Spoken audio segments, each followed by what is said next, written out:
नमस्कार बच्चों, मैं दिलीप आप सभी का साइंस क्लासेस पर ढेर सारा स्वागत करता हूं। उम्मीद करता हूं आप सभी अच्छे होंगे और आपकी पढ़ाई भी बहुत अच्छी चल रही होगी। बच्चों, कहना है कि लहरों से डर डर कर नौका कभी पार नहीं होती और कोशिश करने वालों की कभी हार नहीं होती। बच्चों, आप सभी लोगों ने पूरे साल बहुत बेहतरीन तरीके से पढ़ाई की है और बहुत ज़्यादा मेहनत करी है, तो इस मेहनत को ज़ाया नहीं जाने देना है। अभी आपके पास जितना टाइम बचा है उतने टाइम में आप जितना हो सके उतना ज़्यादा पढ़ाई करते रहिएगा, ठीक है ना। और बच्चों, आज के इस क्लास में हम जो पेपर चल रहे हैं, आपके 6 तारीख को पेपर आने वाला है फिजिक्स में, उसमें जो इंपॉर्टेंट परिभाषाएं होती हैं उनके बारे में बात करेंगे, ठीक है। और स्टार्टिंग के 2 यूनिट की परिभाषाओं के बारे में बात करेंगे, ठीक है। तो क्लास को शुरू करते हैं और देखते हैं कि अपने पास इंपॉर्टेंट जो परिभाषाएं कौन कौन सी आती हैं। तो सबसे पहले आता है अपना वैद्युत द्विध्रुव। वैद्युत द्विध्रुव क्या होता है, तो आप सभी लोगों को पता है क्या कि जब हम लोग समान परिमाण तथा विपरीत प्रकृति के आवेशों को अत्यंत पास में लाकर रखते हैं तो जो बना निकाय होता है वो क्या कहलाता है, वैद्युत द्विध्रुव कहलाता है, ठीक है ना। फिर से अगर सुने तो जब हम लोग विपरीत प्रकृति के आवेश, जैसे विपरीत प्रकृति जैसे कि प्लस वाला हो और एक माइनस वाला हो, उनको जब हम लोग अत्यंत पास में लाकर रखते हैं तो एक जो निकाय बनता है, इस निकाय को क्या कहते हैं, वैद्युत द्विध्रुव कहते हैं, ठीक है। और इसके साथ में आता है वैद्युत द्विध्रुव आघूर्ण।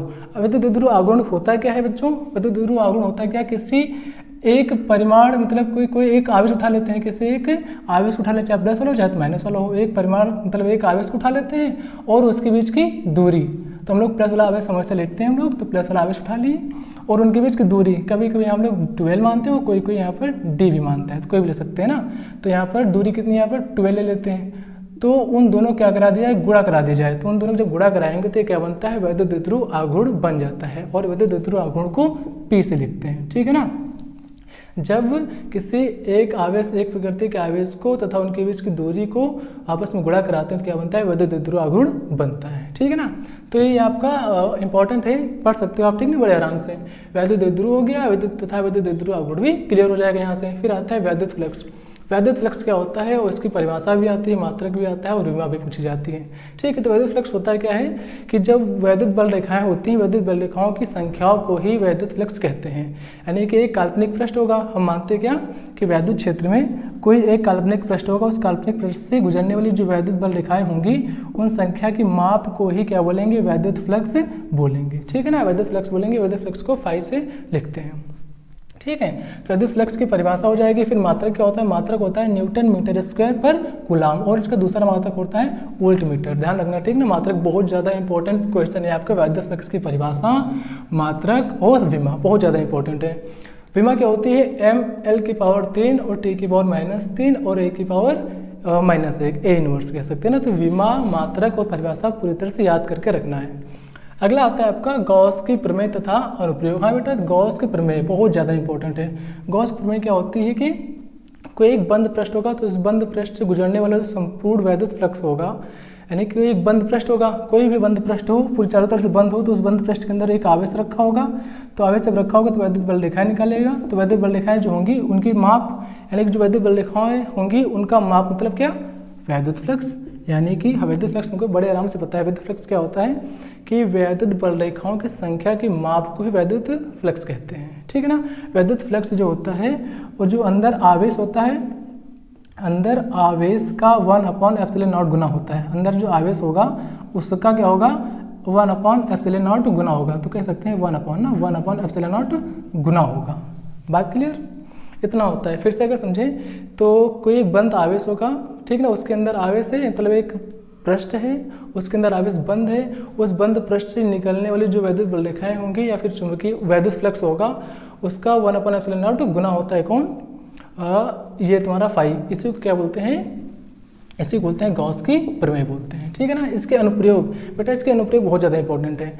तो आपकी गॉस प्रमेय आएगी और इसके साथ में जो 3 इसके अनुप्रयोग कितने होते हैं, 3 अनुप्रयोग हैं, और 3 अनुप्रयोग में से कोई न कोई एक अनुप्रयोग जरूर पूछा जाता है। कौन कौन से हैं, एक अनंत विस्तार की समतल चादर होती है, और एक अनंत लंबाई का एक तार होता है, और क्या होता है, गोला होता है, गोले के अंदर होता है, गोले के बाहर होता है, और गोले के पृष्ठ पर वैद्युत क्षेत्र की तीव्रता निकालने के लिए आता है। बहुत ज़्यादा इंपॉर्टेंट है, एक न एक आएगा जरूर, इसको पढ़ कर जाना है, क्लियर। तो उसके बाद आता है रेखीय आवेश घनत्व। रेखीय आवेश घनत्व क्या होता है कि एक तार होगा, रेखा सीधा सीधा तार होगा, उस तार पर जो आवेश वितरित होंगे, उस जो मतलब जितने एकांक आयतन में, एकांक लंबाई में, कहाँ पर, एकांक लंबाई में, एकांक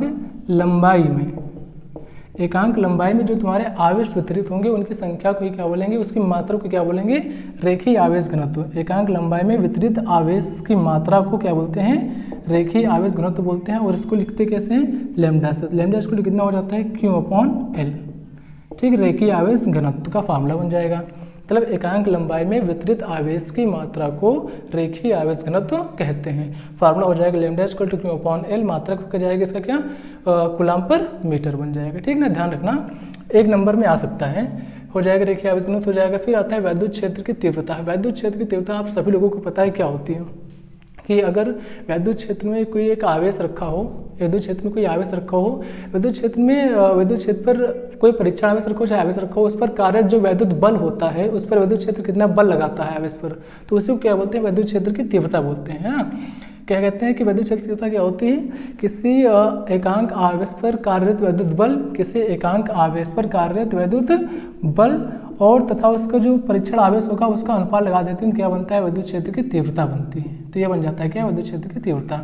एकांक परीक्षण आवेश पर लगने वाला जो बल तथा परीक्षण आवेश के अनुपात को वैद्युत क्षेत्र की तीव्रता कहते हैं। इसकी परिभाषा बहुत अच्छी बन जाएगी। क्लियर, वैद्युत क्षेत्र की तीव्रता हो जाएगी। और हाँ, ध्यान रखना कि इसके बाद तो हम लोग अभी एक क्लास कर रहे हैं जिसमें इंपॉर्टेंट परिभाषाएं पढ़ रहे हैं। अभी इसके बाद क्या करेंगे, जो इंपॉर्टेंट डेरिवेशन है उनकी क्लास भी लेकर आएंगे। ठीक है, तब वहाँ पर पता चलेगा अच्छी स्थिति में निरक्षीय स्थिति में वैद्युत क्षेत्र की तीव्रता, है ना। तो उसके बाद आता है अपना संधारित्र तथा धारिता। संधारित्र तथा धारिता, संधारित्र क्या होता है, आप सभी लोग को पता है क्या, कि आवेश को स्टोर करने की जो एक युक्ति होती है, मतलब कि स्टोर मतलब क्या, कि इकट्ठा करने की जो युक्ति होती है उसे क्या बोलते हैं, संधारित्र बोलते हैं। ठीक है ना, आवेश को इकट्ठा करके रखने की युक्ति को क्या बोलते हैं, संधारित्र बोलते हैं। ठीक है ना। और धारिता क्या होती है, धारिता होती है कि आवेश को धारण करने की क्षमता, यानी कि जो एक युक्ति है कि आवेशों को इकट्ठा करती है, अब उसकी जो क्षमता होगी कितने वो आवेश धारण कर सकती है उसे क्या बोलते हैं, धारिता बोलते हैं। धारिता का फॉर्मूला होता है कितना, धारिता को हम लोग C से दिखाते हैं, C इक्वल टू हो जाता है Q/V। आवेश Q/V, आवेश को धारण करने की क्षमता को धारिता कहते हैं। क्लियर ना। उसके बाद अगर आगे चले फिर क्या आता है, समविभव पृष्ठ। समविभव पृष्ठ क्या होता है, तो ये आपका इंपॉर्टेंट है, पढ़ लेना अच्छे से। समविभव पृष्ठ क्या होता है, समविभव पृष्ठ होता है बच्चों वैद्युत क्षेत्र में एक ऐसा पृष्ठ जहाँ पर विभव कितना हो, सभी एक ऐसा पृष्ठ जहाँ पर विभव समान हो, जहाँ पर हर पृष्ठ यानी कि सभी पृष्ठ में विभव कैसा हो, समान हो, उसे क्या बोलते हैं, समविभव पृष्ठ बोलेंगे। वैद्युत क्षेत्र में ऐसा पृष्ठ जहाँ पर विभव कैसा हो, समान हो, समविभव पृष्ठ कहलाता है। फिर आता है विभव प्रवणता तथा विद्युत क्षेत्र की तीव्रता में संबंध। विभव प्रवणता तथा विद्युत क्षेत्र की तीव्रता में संबंध, बेटा देखो होता है विभव प्रवणता तथा विद्युत क्षेत्र की तीव्रता में संबंध। ये क्या है, विद्युत क्षेत्र की तीव्रता है, और ये क्या है, विभव प्रवणता है। ठीक है ना। अगर विभव प्रवणता अगर देखें तो क्या होता है कि किसी वैद्युत क्षेत्र में दूरी के सापेक्ष विभव परिवर्तन की दर, देखो यहाँ पे क्या है, विभव परिवर्तन की ऋणात्मक दर कह सकते हैं। विभव परिवर्तन की ऋणात्मक दर को क्या बोलते हैं, विभव प्रवणता कहते हैं। विभव प्रवणता किसे कहते हैं कि वैद्युत क्षेत्र में दूरी के सापेक्ष विभव में परिवर्तन की ऋणात्मक दर को विभव प्रवणता कहते हैं। ठीक है ना।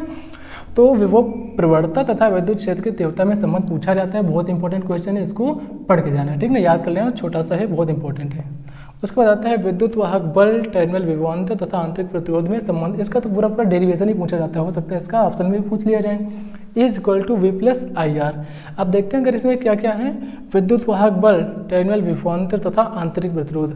अगर बात करें कि विद्युत वाहक बल क्या होता है, तो अब ये यहाँ पर सेल वाले चैप्टर मिलेगा दूसरी यूनिट में, और हाँ दूसरी यूनिट मिल जाएगा आपको। विद्युत वाहक बल मतलब क्या है यहाँ पर, हाँ जैसे कि एक सेल है, तो एक सेल यहाँ पर लगा देते हैं, यहाँ पर छोटा सा ऐसे करके प्लस और माइनस, यानी कि एक आवेश होगा यहाँ पर। देखो जब आवेश प्रवाहित होता है तभी धारा बनती है ना, तो एक आवेश को या फिर एकांक आवेश को सेल सहित संपूर्ण परिपथ में चक्कर लगाने के लिए जो उसको ऊर्जा दी जाती है उसी को बोलते हैं क्या, विद्युत वाहक बल बोलते हैं। ठीक है ना।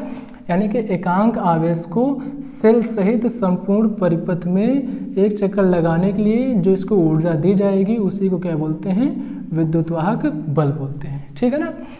अब देखो ये हो जाएगा विद्युत वाहक बल। विद्युत वाहक बल को ई से लिखा जाता है, ठीक है ना। उसके बाद आता है टर्मिनल विभवांतर। टर्मिनल विभवांतर क्या होता है कि सेल को छोड़ देते हैं, सेल को हटा दो, यहाँ से सेल को हटा दिया जाता है बस, मतलब एक टर्मिनल से दूसरे टर्मिनल तक, यानी कि एकांक आवेश को एक टर्मिनल से दूसरे टर्मिनल तक ले जाने के लिए सेल द्वारा जो ऊर्जा दी जाती है उसको बोलते हैं क्या, सेल का टर्मिनल विभवांतर बोलते हैं, ठीक है ना।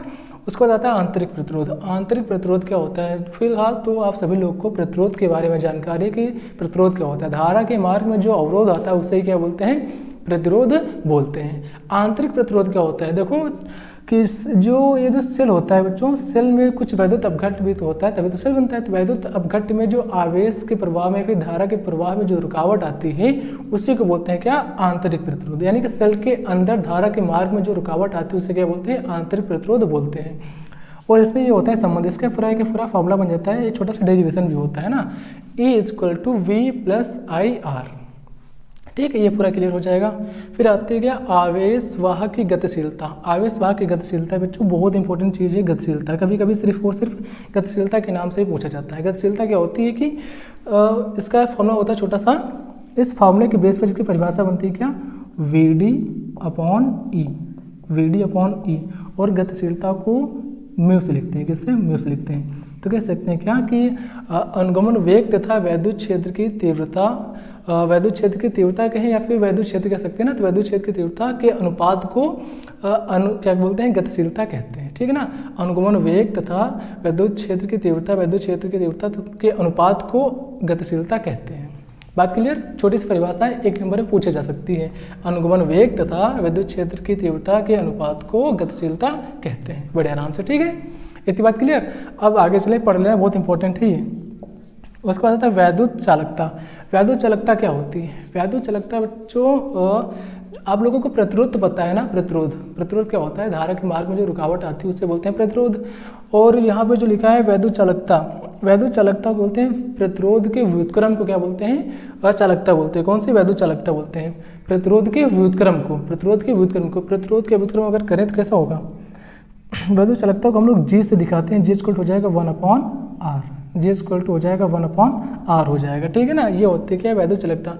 और एक चीज़ बहुत ध्यान देना, बहुत इंपॉर्टेंट चीज़ बता रहे हैं कि ये जो यहाँ से आवेश वाहक है ना, आवेश वाहक की गतिशीलता, वैद्युत चालकता, विशिष्ट प्रतिरोध और विशिष्ट चालकता, ये सब आपके सेकेंड यूनिट में आता है। और यहाँ से परिभाषा कंपलसरी है ये कि पूछी जानी है, क्लियर है ना, तो पढ़ जरूर लेना।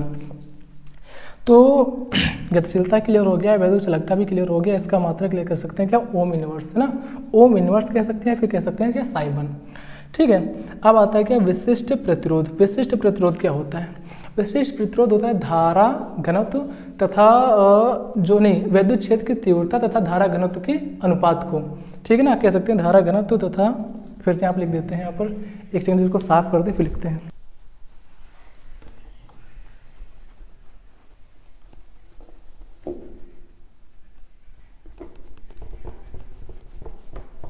तो अपना चल रहा था विशिष्ट प्रतिरोध। विशिष्ट प्रतिरोध को हमने बताया था क्या कि जो विद्युत क्षेत्र की तीव्रता तथा धारा घनत्व के अनुपात को क्या बोलते हैं हम लोग, विशिष्ट प्रतिरोध बोलते हैं। क्या बोलते हैं, जब विद्युत क्षेत्र की तीव्रता तथा धारा घनत्व के अनुपात लगाते हैं तो क्या बनता है, ये क्या बनता है, विशिष्ट प्रतिरोध बनता है। और विशिष्ट प्रतिरोध को रो से दिखाते हैं, ठीक है ना। और रो का एक और फॉर्मूला बनता है, रो इक्वल टू RA/L, ये बनता है, ठीक है ना। तो ये विशिष्ट प्रतिरोध के फॉर्मूले बन जाते हैं, ध्यान रखना, ठीक है ना। विशिष्ट प्रतिरोध क्या होता है, जब वैद्युत क्षेत्र की तीव्रता तथा धारा घनत्व के अनुपात को विशिष्ट प्रतिरोध कहते हैं, या फिर इसको प्रतिरोधकता भी कहते हैं। इसका दूसरा फॉर्मूला बन जाता है, रो इक्वल टू RA/L बन जाएगा, ठीक है। तो ये आपका इंपॉर्टेंट हुआ, ये भी इंपॉर्टेंट है और ये भी इंपॉर्टेंट, बहुत ज़्यादा इंपॉर्टेंट है। फिर आता है क्या, विशिष्ट चालकता। विशिष्ट चालकता क्या होती है, बहुत आराम से कर सकते हैं। जैसे कि वैद्युत चालकता जो थी वो प्रतिरोध के व्युत्क्रम थी, मतलब क्या, जब हम लोग प्रतिरोध का व्युत्क्रम करते थे तब बनती थी वैद्युत चालकता। और जब हम लोग इस विशिष्ट प्रतिरोध का व्युत्क्रम करेंगे तो क्या बनेगी, विशिष्ट चालकता बनेगी, ठीक ना। मतलब क्या होगा, इसका फॉर्मूला बन जाएगा कि परिभाषा साफ साफ बन जाएगी क्या, विशिष्ट प्रतिरोध के व्युत्क्रम को विशिष्ट चालकता कहते हैं। फॉर्मूला क्या बनेगा, इसको दिखाते हैं सिग्मा से, तो सिग्मा इक्वल टू हो जाएगा 1/ρ, 1/रो हो जाएगा। और चाहे तो इसका फार्मूला को उल्टा कर दो, चाहे तो इस फार्मूला को उल्टा कर दो, तो हो जाएगा सिग्मा इक्वल टू L/RA, ये बन जाएगा इसका फार्मूला। ठीक है ना, तो इसके फार्मूला ये पढ़ लेना आप, ठीक ना, और इसकी परिभाषा आप और इसके जो मात्रक होंगे बहुत ज़्यादा इंपॉर्टेंट, इसको पढ़कर जाना ही जाना है। ठीक है ना, फिर इतना क्लियर हो जाएगा। फिर आगे आएंगे और देखेंगे गत्यात्मक प्रतिरोध। क्या है यहाँ पर? गत्यात्मक प्रतिरोध।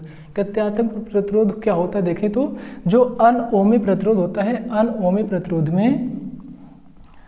प्रतिरोध में जो वोल्टता होती है, वोल्टता में अल्प परिवर्तन, और परिवर्तन को बच्चों हम लोग लैम्डा से दिखाते हैं, लैम्डा हो जाएगा, sorry delta we.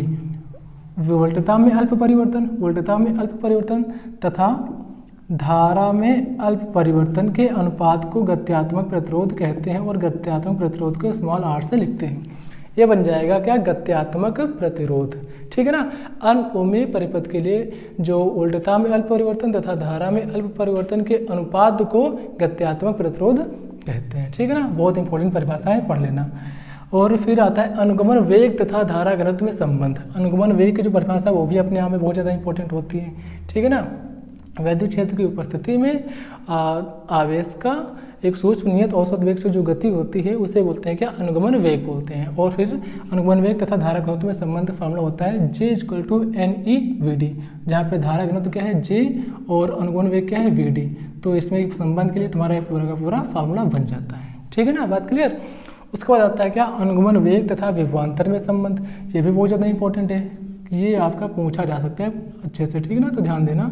VD = EV × τ/ml।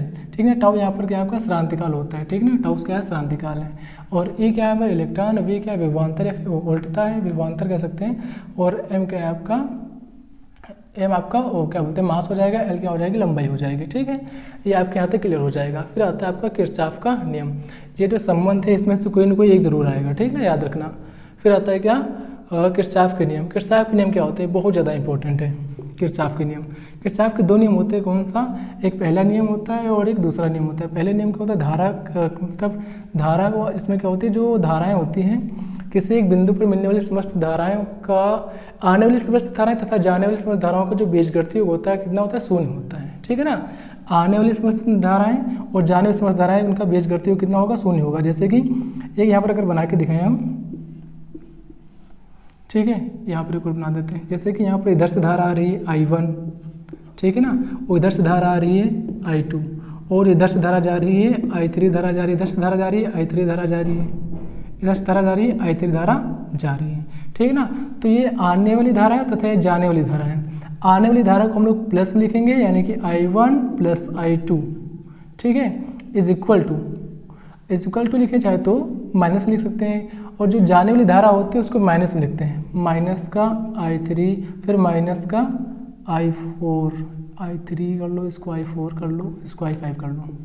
ठीक है ना, I3 और माइनस का I4 और माइनस I5, यानी कि ये है आने वाली धाराएं और ये क्या है? जाने वाली धाराएं। इनका बीजगणितीय कितना होता है? 0 होता है। ठीक है ना, तो किसी परिपथ पर मिलने वाली समस्त धाराओं का बीजगणितीय 0 होता है, इसको ऐसे भी कह सकते हैं। ठीक है, ये होता है आपका पहले नियम, बड़ा आसान नियम है। उसको जाता है क्या? सेकंड नियम। ठीक है ना, इसे बोलते हैं लूप का नियम, फिर पास का नियम भी बोलते हैं। ठीक है, इसे वोल्टता का नियम भी कहते हैं। नियम क्या है कि किसी बंद पास या बंद लूप में विभिन्न खंडों में प्रवाहित धारा, यानी कि ध्यान देना बहुत टफ होता है माना जाता है, लेकिन वैसे टफ नहीं, अगर एक स्टेप बाय स्टेप अगर देखा जाए तो विभिन्न खंडों में प्रवाहित धारा। देखो पहले तो एक बंद पास लेते हैं, क्या? एक बंद पास। ठीक है ना, इसको थोड़ा साफ कर दें पहले नियम को, फिर लेते हैं दूसरा नियम।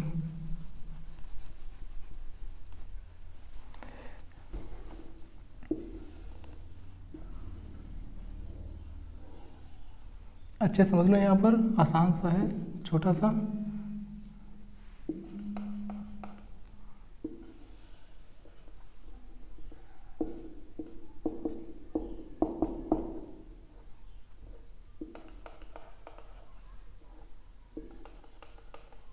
R1, R2, R3, यहाँ पर लगा है विद्युत वाहक बल, यहाँ पर भी E1 कह सकते हैं, यहाँ पर लगा है विद्युत वाहक बल, यानी कि E2, यहाँ से धारा निकलेगी I1, यहाँ तक भी धारा निकलेगी I1, यहाँ से धारा जा रही ना वही वाली धारा है, यहाँ से निकलेगी धारा I2, और जो यहाँ धारा जा रही होगी ये I1 और ये I2 दोनों को मिक्स हो जाएगी, मतलब I1 प्लस I2 हो जाएगी टोटल धारा, ठीक ना। धारा यहाँ तक भी जाएगी तो इसके पास मतलब I1 प्लस I2 धारा हो जाएगी ना, तो यहाँ पे धारा आएगी, ठीक ना। तो यहाँ पर भी कह सकते हैं कितनी धारा आएगी, I1 प्लस I2 आएगी धारा, ठीक ना। देखना वाली बात ये है कि किसी बंद पास, देखो यहाँ पे धारा अगर चलना शुरू होगी तो पूरा धारा फिर वहीं पे आगे मिल जाएगी, कहीं पे धारा वेस्ट नहीं होगी, ठीक है ना। तो कहने का मतलब ये है कि किसी बंद पास के लिए या फिर बंद लूप के लिए विभिन्न खंडों में, अलग अलग खंडों में जो प्रवाहित धारा होगी तथा उनके संगत प्रतिरोध का गुणनफल, मतलब धारा और प्रतिरोध का गुणा करना है, ठीक ना। यानी कि किसी बंद पास या बंद लूप में प्रवाहित धारा तथा उसके संगत प्रतिरोध का गुणनफल, उनका गुणा करेंगे, गुणनफल का बीजगणितीय योग उसमें लगे, उस बंद पास में लगे वैद्युत वाहक बल का बीजगणितीय योग आपस में बराबर होता है, ठीक है ना। यानी कि धारा और प्रतिरोध का जो गुणा होगा, उनका जो गुणनफल होगा, उनका क्या करेंगे, बीजगणितीय योग करेंगे, और उस परिपथ में, उस बंद पास में जो विद्युत वाहक बल लगे होंगे उनका बीजगणितीय योग करेंगे, और वो दोनों कैसे होंगे, आपस में बराबर होंगे। इसी चीज़ को कहते हैं क्या, किरचॉफ का दूसरा नियम, ठीक है ना। थोड़ा सा मुश्किल होता है, इसको अगर लिखकर अगर याद करोगे तो बहुत आसानी से याद हो जाएगा, और बहुत ज़्यादा इंपॉर्टेंट है, इसको स्किप नहीं करना है, ठीक है। फिर आता है विभव टेस्टोन सेतु, बहुत ज़्यादा इंपॉर्टेंट क्वेश्चन है, इसका सिद्धांत बहुत ज़्यादा पूछा जाता है, और इसके सिद्धांत के बारे में अगर बात करें हम तो सिर्फ और सिर्फ इसमें एक होती है संतुलन की जो अवस्था की शर्त होती है, वो ज़्यादा इंपॉर्टेंट होती है। देखो छोटा सा अगर चित्र बना दें हम समझने के लिए,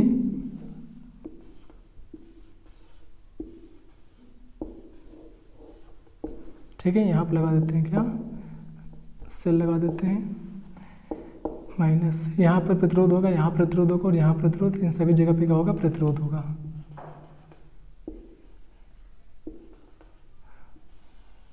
और यहाँ पे लगा होता क्या है, गैल्वेनोमीटर, और यहाँ पे कुंजी भी लगी होती है ना,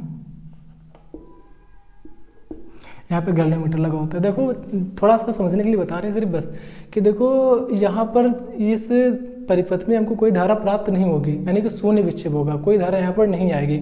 तब क्या होता है, तब किन्हीं दो संलग्न भुजाओं का अनुपात, जैसे कि यहाँ पर मान लेते हैं क्या, PQRS, ठीक ना। जब यहाँ पर शून्य विक्षेप प्राप्त होता है तब क्या करते हैं, किन्हीं दो संलग्न भुजाओं का अनुपात, जैसे कि PS का कर लें या फिर PQ का कर लें, मतलब पास वाली, ऐसा नहीं कि हम PR का कर लें फिर SQ का कर लें, ऐसा नहीं।